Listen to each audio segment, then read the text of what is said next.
Assalamualaikum warahmatullahi wabarakatuh. Perkenalkan, nama saya Cynthia Fatia Putri dari kelas 11 IPS 1 absen 6. Di sini saya akan menjelaskan tentang angkatan kerja, jenis-jenis tenaga kerja, dan upaya peningkatan kualitas tenaga kerja. Angkatan kerja. Angkatan kerja adalah tenaga kerja yang siap, mampu, dan berkeinginan atau bersedia untuk bekerja jika terdapat kesempatan kerja, baik yang sudah mendapat pekerjaan maupun yang sedang mencari pekerjaan. Ada dua unsur pokok dalam angkatan kerja, yaitu pekerja dan pengangguran. Pekerja adalah orang yang mempunyai pekerjaan atau orang yang sedang bekerja. Yang kedua, pengangguran.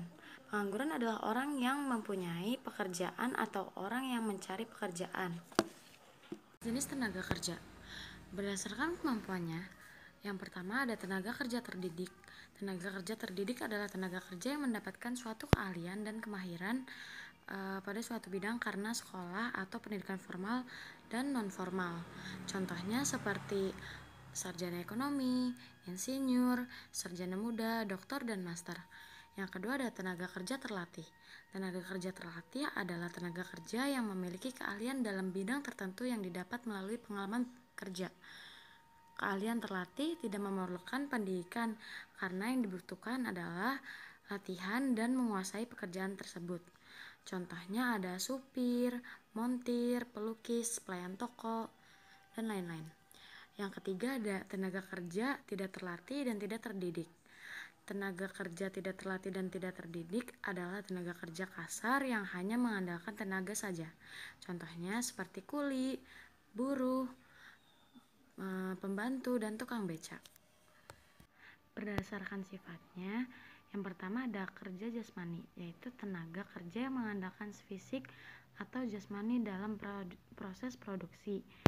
Yang kedua ada tenaga kerja rohani, adalah tenaga kerja yang mengandalkan pikiran dalam melakukan suatu proses produksi.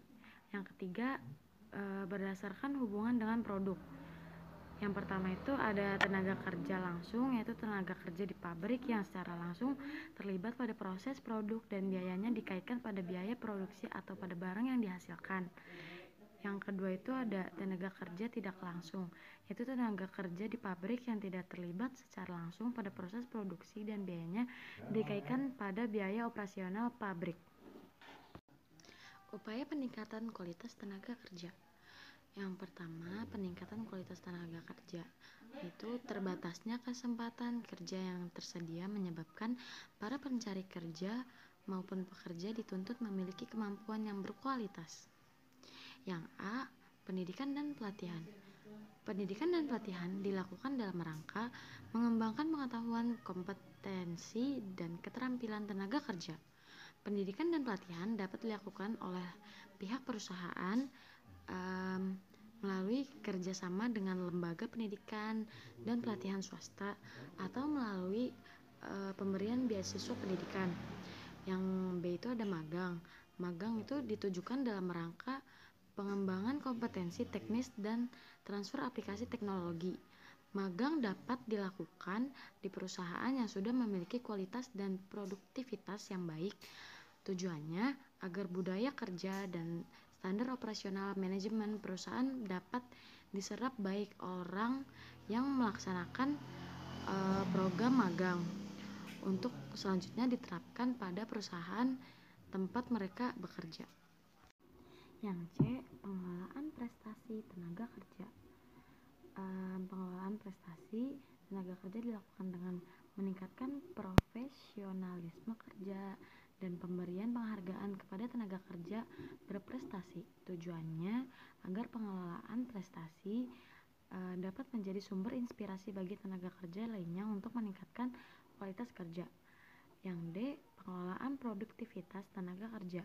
Pengelolaan produktivitas tenaga kerja dilakukan melalui peningkatan gizi, kesehatan, kualitas mental, serta spiritual.